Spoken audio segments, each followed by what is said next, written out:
السلام عليكم ورحمة الله وبركاته. بسم الله والصلاة والسلام على الحبيب المصطفى سيدنا محمد صلى الله عليه وسلم. كتير مننا بنربي الكوكتيل، بنلاقي ان الكوكتيل بيريح فترة طويلة قوي وما بيبيضش، وبتبقى انت مستني منه بيضة، وتلاقي ان الفترة اللي هو ما بيبيضش فيها فترة طويلة قوي وزادت، وبتبقى مش عارف تعمل ايه، فبتضطر ان انت تجيب مخصبات، والمخصبات ديت علشان خاطر الكوكتيل يبيض عندك وتشوف منه بيض. وان اهم حاجة كمان انت عايز تشوف البيض ده ايه، مخصب. فهنا انا شفت فيديو من الفيديوهات، والفيديو الصراحة عجبني جدا وكان بيشد وكل حاجة، ان في مخصب بياخدوا الكوكتيل او جميع انواع العصافير، وهو حقيقي صح، بتشوف منه البيض بسرعة جدا من العصافير، وبالذات الكوكتيل تلاقي على طول العصفور عندك باض.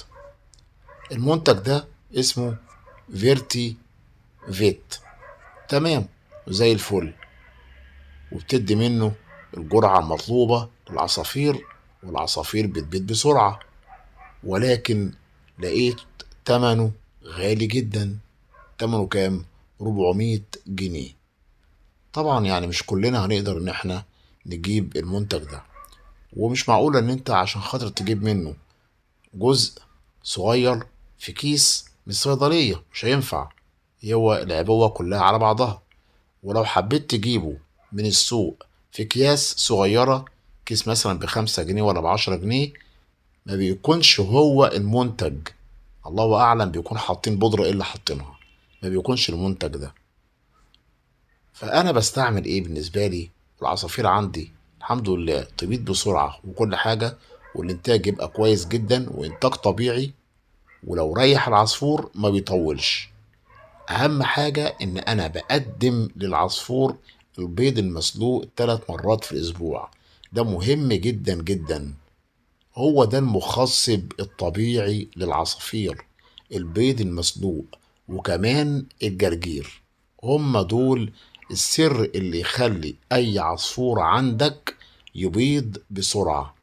وايه كمان بقى بالنسبة محفز ممكن اديهولهم ويسرع موضوع البيض ويخلي البيض مخصب كله، اللي هو السيلينيوم. بشتري سيلينيوم بشري من الصيدلية، مش غالي، هو الشريط تقريبا ب23 جنيه. الله اعلم غالي ولا لا، بس بيكون هو في الحدود دي. وبحط منه هي حباية على لتر مية، وبقسمها بعد كده على كل يوم، بديهم الجرعة بتاعتهم، بملى المسقة للعصافير، وبتجيب انتاج معايا سريع جدا. السيلينيوم طبعا كلنا عارفين ان هو مخصب قوي جدا للطيور، وفي نفس الوقت رخيص، مش زي التمن اللي انا شفته في الفيرتيفيت. يعني انا الفيديو عجبني وكل حاجة، وشفت الراجل وهو بيفتح العشوش والعصافير باضت بعد ما اداهم الجرعات على كلامه في الفيديو وكل حاجة. ولكن لما جيت أبحث على تمنه وجيت أنزل أسأل على تمنه، لقيت تمنه 400 جنيه. فطبعا مش كلنا هنقدر إن احنا نجيب المنتج ده. فأفضل حاجة أنا بعملها مع العصافير عندي اللي هو البيض المسلوق والجرجير. وفي موسم كمان البرسيم، البرسيم محفز قوي جدا جدا للطيور. ولكن هنا اهم حاجة في البرسيم ان انت ما تدهوش كل يوم، واهم حاجة كمان ان هو يكون بايت. يعني انت لما تجيبه بتبيته، تجيب خيشة مبلولة عندك في البيت، تمام، وتلف فيه البرسيم علشان ما يبص. هو اما تحطه في خيشة مبلولة يقدر يقعد عندك يوم واتنين وتلاتة.